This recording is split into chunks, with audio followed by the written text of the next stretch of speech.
न्याजी साहब का नैब साबका वजीर आजम शाहिद खाकान अब्बासी को एक फोटो कॉपी के ऊपर रोक कर अरेस्ट किया जाता है और फोटो कॉपी के ऊपर लिखा जाता है कि हमारे पास अरेस्ट वारंट नहीं है। मैं इमरान खान को पैगाम देना चाहता हूं, तुम हम सबको पकड़ के जेल में डाल दो, लेकिन मुस्लिम लीग नून की ये आवाज तुम नहीं दबा सकते और इन हथकंडों से ना दबेंगे। जिसको ये गिरफ्तार करेंगे उसकी जगह लेने वाले 10 और मुस्लिम लीग नून के शेर सामने आएंगे। एहतसाब है तो एहतसाब है कहाँ? एहतसाब के नाम पर बदतरीन इंतकाम है मुस्लिम लीग नून के खिलाफ। शाहिद खाकान अब्बासी साहब की ये ख्वाहिश थी कि बार बार वो बुला के कह रहे थे नैब को कि मुझे गिरफ्तार क्यों नहीं करते।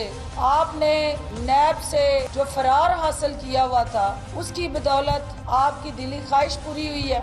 शाहिद खाकान साहब चूरी खाने वाले मजनू ना बने। आपने मियाँ साहब के साथ अहदो पमा निभाने की कसम खाई थी, तो इतनी जल्दी आप बुखला गए हैं।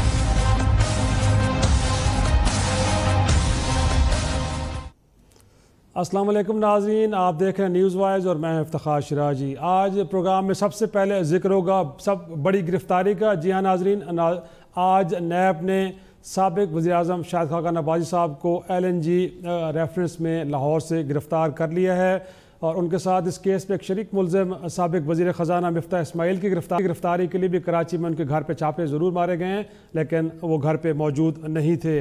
शाहिद खाकान अब्बासी साहब की गिरफ्तारी के बाद हम कह सकते हैं कि साबिक सदर के बाद अब एक साबिक वज़ीर आज़म भी नैब की तहवील में चले गए हैं, जबकि इससे पहले एक साबिक वज़ीर आज़म नवाज शरीफ एक केस के अंदर सज़ा काट रहे हैं जेल में। और रवामा हमने देखा है कि पंजाब के साबिक वज़ीर कानून राना सनाउल्लाह साहब को भी ANF की तरफ से मंशियात केस में गिरफ़्तार किया गया है। ताज़ा तरीन जो गिरफ्तारी हुई उसको लेके नून लीग एक दफ़ा फिर इल्ज़ाम लगा रही है पाकिस्तान तहरीक इंसाफ की हुकूमत पे कि ये पॉलिटिकल विक्टिमाइजेशन हो रही है, जबकि दूसरा हुकूमत का ये कहना है कि सब कुछ जो एंटी करप्शन ड्राइव उसके तहत हो रहा है और जो कुछ कर रहा है नैब कर उससे हुकूमत का कोई ताल्लुक़ नहीं है। नाज़रीन, देखा जाए तो शाहिद खाकान अब्बासी साहब की गिरफ्तारी एक ऐसे वक्त में हुई है कि जब एहतसाब अदालत के जज अरशद मलिक साहब के ख़िलाफ़ जो वीडियो स्कैंडल है उसको लेके हुकूमत और अपोजिशन के दरमियान जो इस वक्त सियासी तनाव है अपने अरूज पे है और ऐसे में कि जब चेयरमैन सेनेट को तब्दील करने के हवाले से भी अपोजिशन जमातें सफारा हो चुकी हैं। साथ में prime minister of Pakistan Imran Khan साहब बार बार ये भी दावा कर रहे हैं कि वो किसी सूरत NRO नहीं देंगे, लेकिन अभी तक ये नहीं बताया जा रहा कि NRO मांग कौन रहा है। हालिया गिरफ्तारियों के पास हम नाज़रीन देखेंगे कि सियासी सूरत हाल मुस्लिम लीग नून के लिए कितनी मुश्किल हो गई है, उनके लिए मुश्किलात में कितना इजाफा हुआ है और साथ में कि ये गिरफ्तारियाँ नून लीग के लिए कैसा पैगाम है, नून लीग उसको कैसे देख रही है। इस सारी सूरत हाल पर गुफ्तगू करेंगे। और साथ मौजूद हैं साबिक वफाकी वज़ीर और रुकन पंजाब असम्बली और मुस्लिम लीग नून के नायब सदर सरदार अवैस खान लगारी। बहुत शुक्रिया सर वक्त देने के लिए। थैंक यू जी, शुक्रिया जी। पहला सवाल लगारी साहब, इनफैक्ट आप तरफ ये लेके आऊँगा कि कितनी बड़ा सरप्राइज़ आपके ख्याल में आज गिरफ्तारी शाहिद खाकान अब्बासी साहब की हुई थी? आप एक्सपेक्ट कर रहे थे कि कुछ ऐसा होने जा रहा है और इसके बाद भी कुछ आप तवक्को कर रहे हैं कि कुछ और लोगों को भी गिरफ्तार किया जाएगा? जी, मेरे लिए सरप्राइज़ नहीं था। अब्बासी साहब ने ख़ुद 2-3 दफ़ा गालिबन इस बात का जिक्र किया था कि उनकी बारी भी जल्द आने वाली है और ये इसलिए गालिबन किया था क्योंकि एक आज पाकिस्तान के अंदर मुस्तकिल एक तसलसल दिखाई दे रहा है कि बग़ैर किसी सबूत और मंतकी अंजाम तक किसी तफ्तीश को पहुँचाए ये अरेस्ट करते हैं। अरेस्ट करने के बाद कई महीने रखते हैं, उसमें से कुछ रिज़ल्ट नहीं निकलता, फिर नैब की सुबकी होती है, इस पूरे सिस्टम के ऊपर सवाल उठाए जाते हैं। बल्कि मैं तो ये कहूँगा कि पूरा जो आपका एहतसाब का अमल है आज वो पिछले 1 साल की इर्रेस्पॉन्सिबिलिटी की वजह से बिल्कुल मशकूक हो चुका है। अगर इनमें से कुछ केसेस दुरुस्त हों भी, सही फ़र्ज़ करें, उनके ऊपर भी शक के सवालात जिस किस्म की वीडियोस लीक हुई हैं उसकी वजह से आना शुरू हो जाते हैं। जब ये शकूक व शुबात सामने आते हैं तो एहतसाब का अमल सारा मशकूक और उसके ऊपर कोई ट्रस्ट नहीं रह जाता। लेकिन आप शिराजी साहब एक और बात नोट करें कि ये जितने भी अरेस्ट हो रहे हैं उन अरेस्ट की वजह से 2-4 दिन 6-7 दिन मीडिया के ऊपर सवाए एहतसाब के इस अमल के ऊपर क्यास आराइयाँ होने की और कमेंट्स आने के ना हुकूमत की तरफ से किसी किस्म के आवाम के मसाइल की डिस्कशंस रुक जाती हैं। हुकूमत जो 1 साल के अंदर मुस्तकिल तौर के ऊपर अपने आवाम को किए हुए वादों के अंदर फेल हो रही है और पिछली तमाम हुकूमतों से बदतर उसकी परफॉर्मेंस है, उसके ऊपर डिस्कशंस रुक जाती हैं। इसका मीडिया के अंदर और सोशल मीडिया के अंदर इन अरेस्ट का जो चंद महीनों के लिए होते हैं फिर वही लोग बाहर आ जाते हैं, उसका सिर्फ फ़ायदा हुकूमत को इस हद तक होता है कि हुकूमत के ऊपर तनकीद कम होती है, तनकीद नहीं होती, पूरी मुकम्मल अटेंशन आपकी दूसरी तरफ चली जाती है और पाकिस्तान की आवाम पिसते रहते हैं, बल्कि बदतरीन तरीके से पिसना शुरू हो गए हैं। तो ये जो मामलात हैं ये मेरे अंदाजे के मुताबिक जब शहबाज शरीफ साहब कहते हैं कि नैब और हुकूमत का गठजोड़ है तो ये वाकई गठजोड़ है। हुकूमत को सियासी तौर के ऊपर नैब इस वक्त बेल आउट कर रही है, अटेंशन डाइवर्ट करके। शाहिद खाकान अब्बासी साहब ने अपने इंटरव्यूज़ में माजी में कह चुके हैं, रिस्पॉन्सिबिलिटी उठा चुके हुए हैं कि LNG कॉन्ट्रैक्ट्स की जिम्मेवारी मैं अपने ऊपर लेता हूं और लूँगा, क्योंकि मैं जानता हूं कि सही ट्रांसपेरेंसी से ये काम हुआ है। सही, लेकिन लगारी साहब इनफैक्ट अगर आप PTI की गवर्नमेंट को देखें तो इमरान खान साहब कहते हैं कि हमारा तो जो मंशूर का पहला नुक्ता ही एंटी करप्शन एक तरह से एफर्ट है और जाहिर सी बात है इसी की बुनियाद पे वो वोट लेके आए हैं और जो गिरफ्तारियाँ इस वक्त हो रही हैं उनके ख्याल में तो ये हुकूमत की बड़ी कामयाबी है कि जो माजी के लोग थे जिन्होंने करप्शन किया आज जो जेलों में जा रहे हैं। शराय साहब, ये इमरान खान की सोच है, ये इमरान खान की समझ है कि लोग इतने बेवकूफ़ हैं कि अगर मैं सिर्फ करप्शन की बात करता रहूँगा तो वो सिर्फ इसी नुक्ते को याद रखेंगे जो मेरा था। इस नुक्ते में से आवाम को मिल क्या रहा है मुझे आप बताएं? कोई जी लूटी हुई दौलत वापस आई है? कोई पैसा रिकवर हुआ है? बिजली सस्ती हुई है? गैस सस्ती हुई है? गैस बिजली उसी कीमत पे रही है? नहीं, महंगाई की तरफ गई है। कुछ मुल्कों से किसान को हो रहे हैं, वो कह रहे जी किसान कुछ को मुल्कों से मुआहदे हो रहे हैं जिसके बाद कुछ नहीं सर नहीं, रकम वापस मुल्कों से मुल्कों से तो मुआहदे बड़े हो चुके हैं उनके तो मुल्कों से मुआहदे होने के बाद पैसे भी उनके बकौल बड़ी 2-2 अरब 3-3 अरब डॉलर की हेल्प मिल चुकी हुई है। आज तक किसी हुकूमत को इतनी हेल्प नहीं मिली गालिबन जो पहले साल में इनको मिली है, लेकिन उसका रिजल्ट उल्टा है ना सर, महंगाई ज़्यादा हो रही है ना। देरा गाजी खान का जो किसान है वो अपनी कमीज़ उठा उठा के बदवा दे रहा है कि आज मुझे ज़मीन ठेके पे लेने के काबिल भी नहीं छोड़ा ना। लोगों को बदवाएं निकाल रहे हैं कि आपके जनूबी पंजाब के कहाँ गए वादे, वो बदवाएं निकाल रहे हैं कि जब वो इमरान खान कहता था कि नेक हुक्मरान आएगा तो बेईमानी नहीं होगी तो तुम्हारे लिए चीज़ें सस्ती होंगी, वो उल्टा काम हो रहा है ना। और आज आप देखें, आज आप मुझे खुद बताएं, अभी जो आपने रिकॉर्डिंग सुनाई हमारी पार्टी की तरफ से तो सुनाई आपने, जो हम लोगों का गिला शिकवा था ना, आपने हुकूमत की तरफ से किसी एक वजीर का आज क्या पिछले 3 दिनों में जब से इन्होंने शहबाज शरीफ के ऊपर वो जो डिफेड का इल्ज़ाम लगाया था भोंडे किस्म का, उस दिन से लेके आज तक आपने किसी एक हुकूमत के वजीर का कोई अवामी फलाह बहबूद के लिए, कोई बिजली के लिए, कोई गैस के लिए, कोई महंगाई कम करने के लिए, कोई रोज़गार ज़्यादा पैदा करने के लिए कोई बयान देखा पिछले 4 दिनों में? ज़ीरो। तो अवाम 1 साल में जब इतनी मार खा चुकी हुई है, मेरा ये अंदाज़ा नहीं है, मेरा ये यकीन है कि ये जो हर 3 दिनों के बाद एक और करप्शन के केस का शोशा छोड़ देते हैं और वो पाए तकमील तक भी नहीं पहुंच सकता, ये तमाम चीज़ें सिर्फ उस वक्त तक अटेंशन डाइवर्ट करने के लिए हैं जब तक ये लोग समझते हैं कि हम इकोनॉमी को संभाल सकेंगे। इमरान साहब का तो ख्याल है कि नैब में चपरासी से लेकर चेयरमैन तक हमने तैनात नहीं किया, फिर ये केसेस सारे पुराने हैं, इदारा इंडिपेंडेंटली काम कर रहा है, तो फिर ये किस तरह आप लिंक डेवलप करेंगे कि आपके ख्याल में PTI के हुक्म के ऊपर नैब एक्ट करता है और फिर लोगों को गिरफ्तार किया जा रहा है? सर माजी के केस हैं, चेयरमैन नैब आपने खुद अपॉइंट किया था, तो कैसे आप कह सकते हैं कि खान साहब कर रहे हैं सब कुछ? शराय साहब, मैं लिंक इस तरह प्लेनली डेवलप करूँगा कि आज आप इस मफरूज़े के ऊपर ज़रा 2 मिनट बात करें ना कि एशियन डेवलपमेंट बैंक की रिपोर्ट आई होती जहां उसने कहा होता कि लाहौर मेट्रो बस का मुकम्मल मंसूबे के अंदर सब स्टैंडर्ड मटीरियल इस्तेमाल किया गया है और इसके अंदर मेजर जी डिज़ाइन की खिलाफ वर्जियाँ की गई हैं। फ़र्ज़ करिए लाहौर मेट्रो के ऊपर आया होता, आज तक कितने अरेस्ट हो चुके होते। पेशावर मेट्रो बस के ऊपर ये ADB की रिपोर्ट आई है, कुछ हुआ नहीं हुआ। हम खुद जानते हैं कि कितने कितने लोग और इन्वॉल्व किन चीज़ों में हैं जो आज हुकूमत की अम्ब्रेला के नीचे बैठे हुए हैं।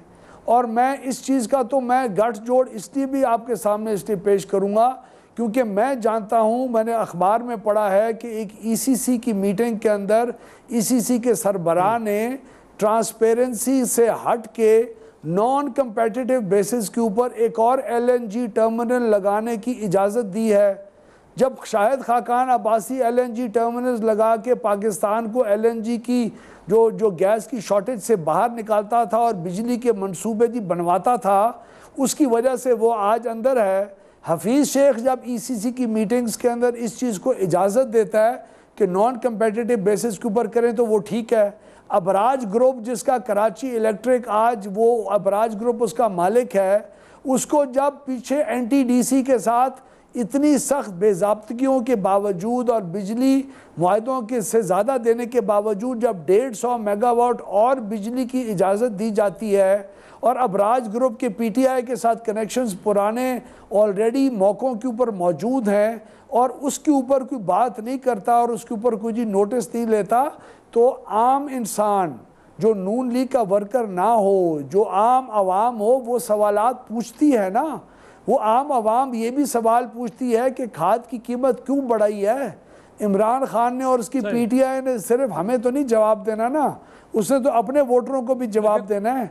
उसकी पार्टी के अंदर आज मैं आपको ये क्लेम कर रहा हूँ और ये मैं कैटेगोरिकली बता रहा हूँ, उसकी अपनी पार्टी के अंदर आज जितना मेजर एक जी डिसेंट है और एक लोग सोच विचार कर रहे हैं कि हमारी पार्टी आखिर मुल्क को किन हालात की तरफ लेके जा रही है। वक्त कम है। लगारी साहब, मैं वे फॉरवर्ड क्या है अब अगली स्ट्रेटजी आपकी पार्टी की है क्या? मरियम नवाज साहबा जो मुजाहमत की तरफ जाना चाहती हैं, सड़कों पे आना चाहती हैं, या आपके ख्याल में आप नैब को भी भुगतेंगे, गिरफ्तारियां भी देंगे, अदालतों में भी जाएंगे? वे फॉरवर्ड क्या है सर, अगली पॉलिसी है क्या पार्टी की?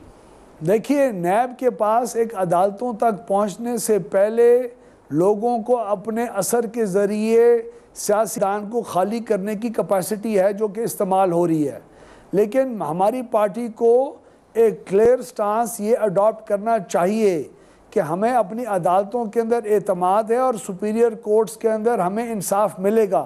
लेकिन बदकिस्मती ये है कि जब तक वो इंसाफ का वक्त आता है और अपील्स होती हैं और हाई कोर्ट तक बात पहुंचती है, नैब कोर्ट से होती हुई और आगे सुप्रीम कोर्ट तक जाती है, उस वक़्त तक बहुत सारा सियासी जो सरमाया है और असासा जो मुख्तलिफ अपोजिशन पार्टीज़ का है, उनको बिहाइंड द बार्स रख के PTI अपने लिए एक क्लियर वे चाह रही है ताकि मीडिया में उनके खिलाफ, उनकी पॉलिसीज़ के ख़िलाफ़ आवाज़ ही बंद हो जाए।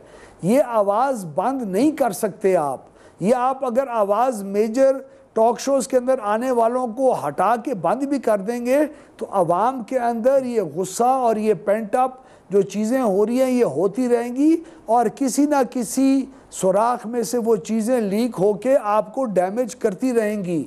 आप लोगों के सामने आज तो कुछ वक्त बाय इन कर लेंगे, आप जनूबी पंजाब के लोगों को ये चीज़ नहीं भुला सकते कि उनको सूबे की एक और ज़रूरत आपने प्रॉमिस किया था और आप बेईमानी से दे नहीं रहे उनको।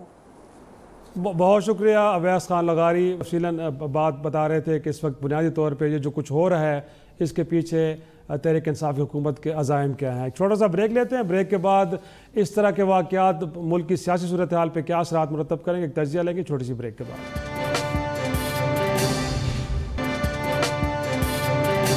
करते हैं और हमारे साथ मौजूद है सीनियर तजज़ियाकार मुजीबुर शामी साहब। शामी साहब, बहुत शुक्रिया वक्त देने के लिए। पहला सवाल सर मेरा आपसे यही होगा, इनफैक्ट ये जो आज का इवेंट हुआ है गिरफ्तारी, आप किस नज़र से देखते हैं? आपको लगता है कहीं जो जज वीडियो स्कैंडल और उसके बाद डेली मेल के अंदर जो खबर आई है ये उसी तनाजुर में और ये उसी का रद्द-ओ-अमल आपको दिखाई दे रहा है या उससे बिल्कुल आइसोलेट करके से आप देख रहे हैं? देखें, कई दिनों से ये बात चल रही थी कि मुस्लिम लीग नून के जो लीडर हैं वो जक्के बाद दिगरे गिरफ्तार होते चले जाएंगे। सही। और हमारे शेख रशीद साहब जी तो शाहिद खान अब्बासी साहब को बराह रास्त टारगेट किए हुए थे और बार बार कह रहे थे कि वो बच नहीं सकेंगे, उनकी बारी आने वाली है। और शाहिद खान अब्बासी साहब खुद भी ये कह रहे थे और नैब को चैलेंज कर रहे थे कि उनके गिरफ्तार करना है तो कर लो, वो उससे घबराने वाले नहीं है। तो इसलिए शाहिद खान अब्बासी साहब की जो गिरफ्तारी है, मैं समझता हूँ कि ये जो एक सीरीज चल रही है, जो किस्तवाड़ ड्रामा चल रहा है, उसका एक हिस्सा है और अभी दूसरे लोग भी शायद पकड़े जाएंगे और इस तरीके। जी अब हमारा राब्ता मुनक़ता हुआ है। इनफैक्ट मुजीब रहमान साहब भी ये कह रहे थे कि एक्सपेक्टेड थी, जिस तरह के वाक़यात हो रहे थे उससे लगता यही है कि ये गिरफ्तारी होगी। और उन्होंने जैसे कहा कि वफाकी वज़ीर रेलवे, उन्होंने भी इस तरह का इशारा दिया था कि आने वाले वक्त में कुछ गिरफ्तारियाँ हो सकती हैं। और उनके ख्याल में ये जो मामला चल रहा है, नियर फ्यूचर में कुछ और लोग भी हैं जो गिरफ्तार हो सकते हैं। मुजीब रहमान शामी साहब एक दफ़ा हमारे साथ फिर साथ है सर। इनफैक्ट ये जो नून तरफ से एक तासुर दिया जा रहा है या ये इल्ज़ाम लगाया जा रहा है कि ये हुकूमत की इमाम पे पॉलिटिकल विक्टिमाइजेशन हो रही है, अगरचे गवर्नमेंट का ये कहना है कि माजी के केसेस हैं, चेयरमैन नैब भी साहब हुकूमतों का अपॉइंट किया हुआ है, तो फिर उन पर इल्ज़ाम लगाना ये तो दुरुस्त नहीं है। ये ज़रूर है कि PTI का ये मंशूर कैसा था कि एंटी करप्शन जो है उसके ऊपर ज़ीरो टॉलरेंस होगी और लोगों को पकड़ा जाएगा, उनको जेलों में डाला जाएगा। तो आपको भी लगता है कि ये पॉलिटिकल विक्टिमाइजेशन है सर? देखिए, चेयरमैन नैब जो है मौजूदा, ये तो शाहिद खान अब्बासी साहब के दस्तखतों से यानी तकर्रर हुआ है। दुरुस्त, जी जी। उनकी वज़ारत उज़्मा के दौर में ही उनका नाम फाइनल हुआ और उनको मुकर्रर किया गया। जो देखिए मजबूरी माहौल जो चल रहा है उससे तो यही अंदाजा होता है। देखिए, लगता ऐसा है कि शाहिद खान अब्बासी की गिरफ्तारी मतलूब थी बनाते खुद, क्योंकि इस वक्त आप देखिए कि जब नवाज शरीफ साहब पर रेफरेंस दायर किया गया तो उनकी गिरफ्तारी नहीं की गई। इस वक्त भी आप देखें, यूसुफ रज़ा गिलानी साहब साबिक वज़ीर आज़म है, हमारे राजा अशरफ जो है वो साबिक वज़ीर आज़म है, लेकिन वो रेफरेंसेस का सामना कर रहे हैं, लेकिन उनको गिरफ्तार नहीं किया गया, वो आजाद है। तो शाहिद खान अब्बासी साहब के खिलाफ अगर कोई रेफरेंस था या दायर किया जा सकता था तो उनकी गिरफ्तारी को बजाते खुद मतलूब नहीं थी। और कोई ऐसी चीज नहीं है, वो कोई ऐसा रिकॉर्ड नहीं है जो उनके पास से हासिल करना हो। वो सारी तफसीलात तो सरकारी फाइलों में मौजूद है। लेकिन शामी साहब, आपको क्या लगता है इनफैक्ट इस वक्त जो कुछ हो रहा है, नून लीग उसके खिलाफ मुत्तहिद है, या आपको लगता है कि नवाज साहिबा के जो एजुटेशन की सियासत की तरफ जाना चाहती हैं, लेकिन दूसरी तरफ हम देखते हैं कि शहबाज शरीफ साहब अगरचे उस मामले को कंडेम कर रहे हैं, एहतजाज कर रहे हैं, लेकिन इस तरह का कोई इशारा नहीं दे रहे कि वो सड़कों पे आने लगे हैं और वो मरियम के साथ खड़े। तो आपको लगता है कि पार्टी के अंदर एक कन्फ्यूजन बहरहाल मौजूद है? देखिए, जो एजिटेशन है वो कोई ऐसा नहीं है कि आपने बटन ऑन किया और ऑफ किया, रोशनी हो गई या अंधेरा हो गया। एजुकेशन के अपने बड़े लवाजमात हैं और मसाइल हैं और उसके लिए सारी जमातों को मुत्तहिद करना होगा। फिर उसके बाद ये होगा कि ये नताइज से बेपरवाह भी होना पड़ेगा आपको। सही। ये आज तक जो एजुटेशन हुए हैं मुल्क में, उनके बहुत से एजुटेशन ऐसे हैं जिनके नताइज आपकी तवक्को के मुताबिक नहीं निकले। दुरुस्त। तो असल बात यह है कि सिर्फ एजुकेशन कोई मतलूब व मकसूद नहीं है। और मुस्लिम लीग नून में ये दुरुस्त बात है, उसमें भी दो राय पाई जाती हैं और सियासी अनासर जितने भी हैं उनमें दो राय पाई जाती है मौजूदा हुकूमत के खिलाफ सफराई के हवाले से। लेकिन असल बात यह है कि घेरा तो सबका तंग हो रहा है और कार्रवाइयां सब पर हो रही हैं। और शहबाज शरीफ जो है वो, उनकी फैमिली जो है वो भी इस वक्त मुश्किल में है और हर रोज उनके बारे में भी खबर आती है। तो इसलिए वो उसमें तमीज नहीं हो रही और किसी को माफ कर दिया जाए या किसी को ढील दे दी जाए या किसी को ढील दे दी जाए। तो लगता है एक ही डंडे से हाँका जा रहा है सबको, इसलिए जज्बात तो यानी मुश्तइल हो रहे हैं। लेकिन सिर्फ जज्बात मुश्तइल होने से काम नहीं बनेगा और इसके लिए बड़ी एक आपको जिद्दोजहद करनी पड़ेगी, अपने मकासद जो है मुतय्यन करने पड़ेंगे, फिर अहदाफ फिर देखना पड़ेगा कि किस तरीके से आपने आगे बढ़ना है। अभी तक तो आप देखें, लगता ये है कि कौमी असम्बली में भी और सेनेट में भी सेनेट में भी टारगेट है कि जो यानी ऑपोजिशन इस वक्त जो है वो अचीव ना कर पाए अपना टारगेट, और एक मैसेज ऐसा दिया जाए दबाव का कि उसकी सफों में दरारें पड़ जाएं। ये भी मुझे मकसूद नजर आता है। सही, बहुत बहुत शुक्रिया शामिर साहब। इनफैक्ट आप तफसील बता के बुनियादी तौर पे अगर अपोजिशन को कट नहीं होता तो शायद फिर वो अहदाफ हासिल ना किए जाएं जिसके लिए वो एक तरह से तमन्ना और आरजू रखते हैं कि शायद वो हुकूमत को टफ टाइम दे पाएँ। छोटा सा ब्रेक लेते हैं और ब्रेक के बाद जिक्र होगा चेयरमैन सेनेट के को हटाने के हवाले से अपोजिशन की कोशिश का। देखते हैं कि ऊँट किस करवट बैठता है, और इस असना में देखा यह भी गया है कि हुकूमत ये कोशिश कर रही है कि सारे मामले को रोक दिया जाए और कोशिशें जारी हैं। देखते हैं कि वो भी बराबर साबित होते कि नहीं। एक छोटे ब्रेक के बाद डिस्कस करते हैं।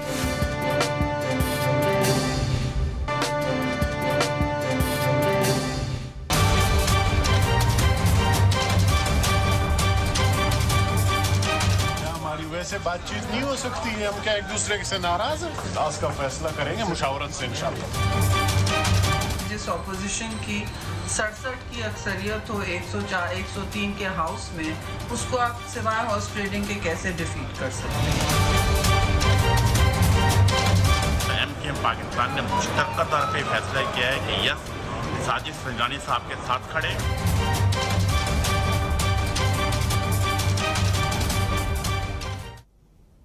प्रोग्राम में एक बार फिर खुश आमदेद नाजरीन। चेयरमैन सेनेट के खिलाफ तहरीक अहमद के हवाले से आज अपोजिशन जमातों का एक अहम इजलास राजा ज़फ़र हक की क़यादत में हुआ है, और कहा यह जा रहा है कि उसमें कुछ 54 अरकान शरीक हुए हैं, और अज़्म इसका इजहार किया गया है कि ये तहरीक कामयाब होगी, और जो नंबर गेम्स उसके हवाले से अपोजिशन जमातें कंफर्टेबल हैं। कोई ऐसी बात नहीं है कि नंबर गेम्स उनके अगेंस्ट जा रहा है।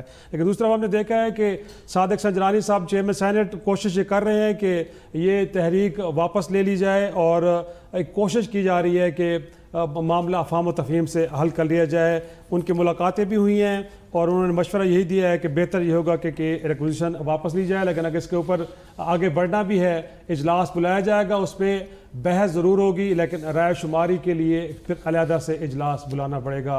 नाज़रीन, हमने ये भी देखा है कि कायदे-ए-वान शिबली फराज साहब मुलाकात उनकी हुई है राजा फ़राक साहब से भी और शेरी रहमान साहबा से, और उन्होंने उनको ऑफ़र दिए कि अगर अपोजिशन जमातें अपनी तहरीक वापस ले लेती हैं तो जो डिप्टी चेयरमैन के ख़िलाफ़ तहरीक गवर्नमेंट ने पेश की है उसको भी वापस लिया जा सकता है। अब देखना यह है कि मामलात किस तरफ बढ़ेंगे। क्या मुल्क की तारीख में पहली बार चेयरमैन सेनेट के खिलाफ तहरीक एतमाद पेश भी होगी और कामयाब भी होगी या नहीं? इस सारी सूरत हाल पर बात करते हमारे साथ मौजूद हैं इस वक्त रहनुमाए बलूचिस्तान अवामी पार्टी के सेनेटर अनवारुल हक काकड़ साहब। बहुत शुक्रिया सर आपका। और लाहौर से हमें ज्वाइन किया है चौधरी मंजूर साहब ने, आपका तौल्लुक है पाकिस्तान पीपल्स पार्टी से। काकड़ साहब, इनफैक्ट क्या लग रहा है आपको कि मामलात अफ़ाम व तफ़हीम से हल हो जाएंगे या अपोजिशन डिटर्मिन्ड है संजरानी साहब को हटाना है? देखिए, हमारी तो कोशिश है, जैसे आपने अपने इंट्रोडक्शन में भी बताया कि शिबली फराज साहब जो लीडर ऑफ द हाउस हैं वो डिप्टी चेयरमैन सेनेट सलीम मानवी वाला साहब के पास भी तशरीफ़ लेके गए, राजा फ़राक साहब से भी रब्ता हुआ, और तजवीज़ हमारी जानिब से यही दी गई कि बुनियादी तौर पे हाउस ऑफ फेडरेशन में अगर हम इन कॉन्स्टिट्यूशनल पोजीशंस के लिए एक पॉलिटिकल महाज़ाराई की तरफ जाएं, इससे हाउस की सैंक्टिटी मुतासर होगी, उसके लिए भी मुनासिब नहीं होगा, और जो एक तल्ख़ सियासी फ़िज़ा बनी हुई है उसमें इजाफ़ा ही होगा, कमी तो नहीं आएगी। और जो टारगेटेड ऑब्जेक्टिव्स थे अपोजिशन के, महंगाई के हवाले से थे, इकॉनमी में जो मेस है उसकी सूरत हाल के हवाले से थे, या जो इवन इलेक्टोरल प्रोसेस के हवाले से कुछ पार्टियों के बहुत ज़्यादा तहफ़्फ़ुज़ात थे, उनमें से तो कोई ऑब्जेक्टिव अचीव नहीं हो पा रहा, इवन अगर चेयरमैन सेनेट की पोजीशन चेंज भी हो जाती है। तो इसलिए हम उम्मीद रखते हैं, हमारी कोशिश होगी कि जो हमारे अपोजिशन बेंचेस पे दोस्त हैं उनको ये बावर कराया जा सके, उनसे बात की जा सके, और वो अपनी रेलेवेंट जो लीडरशिप है उनसे ये गुफ्तगू करें, उन तक मैसेज पहुंचाएं, और अगर वो एक दूसरे के ख़िलाफ़ ये करारदादें ले लेते हैं तो ये ओवरऑल इंस्टीट्यूशनल इंटरेस्ट में होगा। सही। चौधरी साहब, आपकी तरफ आऊँगा। इनफैक्ट जैसे काकड़ साहब भी फरमा रहे हैं कि इदारे के मफाद में तो यही होगा कि पार्लिमान को अगर वहाँ के माहौल को ठीक रखना है तो बेहतर यह है कि दोनों फरीक पीछे हट जाएं, और डिप्टी चेयरमैन जो कि पीपल्स पार्टी से ताल्लुक़ है उनके खिलाफ भी एक तहरीक अब आ चुकी है, तो आपके ख्याल में एक अच्छी ऑफर है गवर्नमेंट की तरफ से और इस मामले को इसी तरह फाहम तफहीम से हल कर लेना चाहिए या नहीं, आप डिटर्मेंट हैं और जाना है और संजरानी साहब को हर सूरत में हटाना है? देखिए, काकर साहब की नेक ख्वाहिशात अपनी जगह, ये ऐसे लोगों में से हैं जो अक्सर मुहावजा ही नहीं चाहते, और खुद चेयरमैन सेनेट भी जाती तौर पर, मेरा भी जाती तौर पर उनसे ताल्लुक है, वो भी कोई ऐसे शख्स नहीं है। लेकिन मसला ना मेरी जात का है, ना काकर साहब की जात का है, ना संजरानी साहब की जात का है। इशू है इस वक्त कि अपोजिशन जो है उसके साथ क्या ताल्लुक बनाया हुआ है हुकूमत में, और क्योंकि नेचुरली इस वक्त जो टिल्ट है इनकी चेयरमैन सेनेट की, ना सिर्फ टिल्ट बल्कि कंप्लीटली वो गवर्नमेंट को फॉलो कर रहे हैं इस वक्त, इस बात का ख्याल रखे बगैर कि उनको कोई अपोजिशन में, इस वक्त जो पार्टी उस वक्त भी अपोजिशन में थी, हम आज भी अपोजिशन में हैं, ये हमारे दोस्त उस वक्त हमारे साथ थे, लेकिन आज ये हुकूमत के साथ जा चुके हैं। तो इसलिए कोई वो बिल्कुल ऐसे होगा जिसकी बिना पर ये अपने पास तहरीक आई है। लाल में एक छोटा सा ब्रेक लेते हैं, चौधरी साहब बात गुफ्तगू के सिलसिले को आगे बढ़ाएंगे।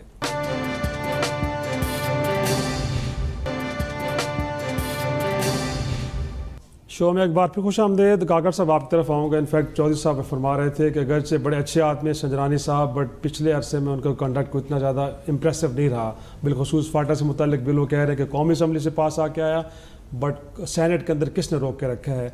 तो बेहतर ये होता कि जब उनके खिलाफ तहरीक आई गई थी तो बेहतर वो घर चले जाते। रादर ये है कि सारे मामले को इतना ज़्यादा सियासी रंग दिया जाता।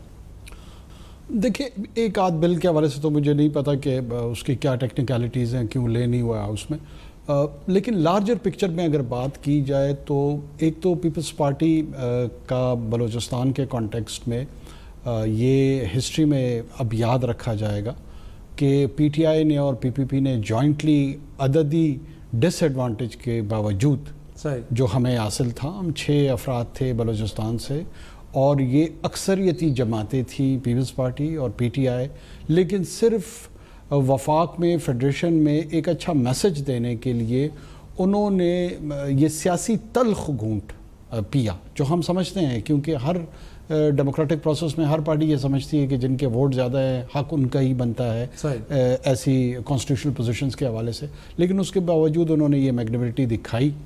अब खुद ही उसको रिवर्स करना और वो भी किसी सीरियस चार्जशीट के बगैर, वो उसको कैसे पॉलिटिकली एक्सप्लेन किया जाएगा, बताया जाएगा पाकिस्तान की आवाम को, वो उनके लिए भी एक बहुत बड़ा क्वेश्चन मार्क है। काकर साहब, जंजो साहब का ताल्लुक भी तो बलूचिस्तान से है, उसमें कोई शक नहीं है। तो मेरे ख्याल में वो जो एक कंसर्न शो किए जा रहे हैं कि शायद मैसेज अच्छा नहीं जाएगा, तो अगला चेयरमैन भी तो बहरहाल बलूचिस्तान से हमें उनके बलूचिस्तानी होने पे, उनके बलूचिस्तान के एक सियासी ख़ानदान से उनके ताल्लुक़ होने पे ना हमारा इख्तिलाफ है।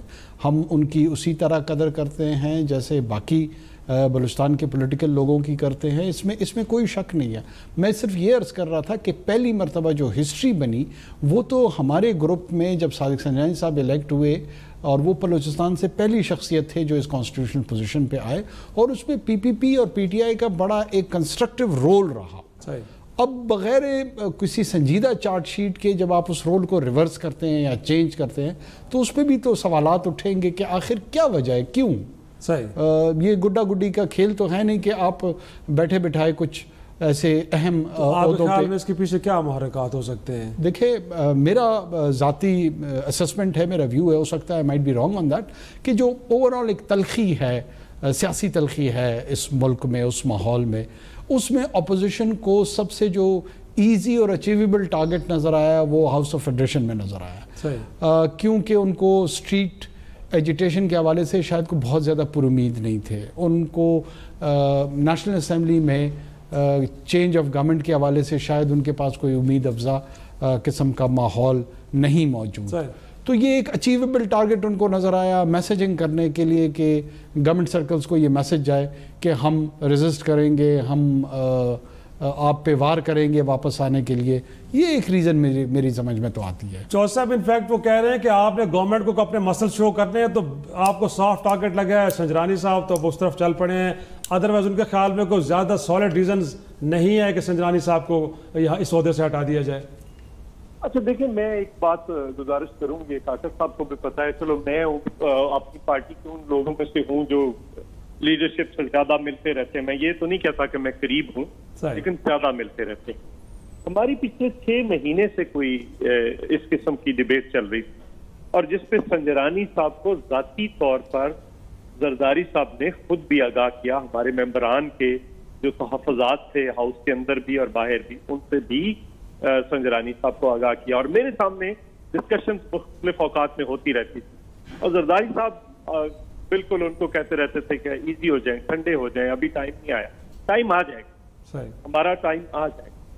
तो हमने नहीं कहना जब तक बाकी बड़ी पार्टियां खुद ना हमें अप्रोच करें, तो तब तक हमने नहीं ये मूव करना। एक बात। दूसरी बात, जो ये बलूचिस्तान की बात कर रहे थे, तो मैंने एक बिल की मिसाल दी और भी बहुत सारी ऐसी, और ये बिल है जो प्राइवेट मेंबर्स बिल है, क्योंकि हुकूमत का बिल नहीं जिसे हुकूमत ने ले करना है। एक फर्क होता है बिलों में, एक प्राइवेट मेंबर बिल होता है, एक हुकूमती बिल होता है। हुकूमती बिल को हुकूमत ने ले करना है। ये सेनेट के सेक्रेटेरिएट के अंदर लेकर बैठ गए थे संजरानी साहब, और ये 24 तारीख इसलिए दी जा रही है कि 20 को फाटा के इलेक्शन है और फाटा के इलेक्शन करवाए जाए। वहां पे 144 लगी है, वहां पे क्या हो रहा है वो एक अलग है।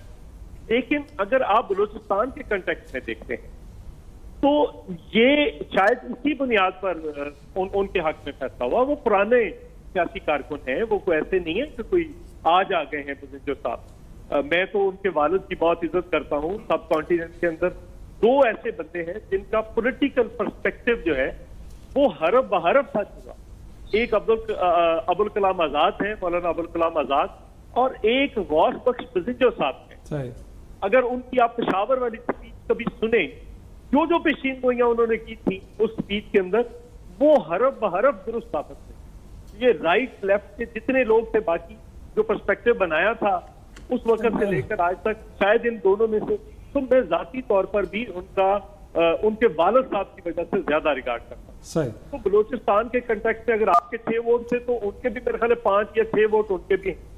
तो हमने वो जो बलूचिस्तान के कंटेक्स्ट में एक बात हो सकती थी उसको हमने पूरा किया। उसको हमने वक्त खत्म हो रहा है। इनफैक्ट जो सब बहुत शुक्रिया, लास्ट वर्ड्स आपसे लेना चाहूँगा। इनफैक्ट वो कह रहे हैं कि बलूचिस्तान के कॉन्टेक्स्ट में तो हमने बेस्ट फैसला किया, कैसे कदावर शख्सियत को लेके आए हैं जिसको लेके आपको खुश होना चाहिए कि किसी और को लेकर हमें उनकी शख्सियत और उनके वालिद मिर्गौस बख्श बजिंजो, इसमें कोई शक नहीं है कि वो बर-ए-ज़ग़ीर के स्टालवार्ट्स में थे। उनकी बहुत बड़ी सियासी हैसियत है, सियासी कदावर शख्सियत थे वो। यहाँ पे बहस उनके वालिद के हवाले से है नहीं। हम इस माहौल में उसके साथ हम एग्री करते हैं, उसमें कोई डिसएग्रीमेंट नहीं। हम ये कह रहे हैं कि इस तल्ख माहौल को थोड़ा सा बेहतरी की तरफ अगर हाउस ऑफ फेडरेशन में हम अपनी अपनी पोजीशन से थोड़े से पीछे हट जाए तो हो सकता है ये माहौल में बेहतरी की तरफ एक कदम बढ़े।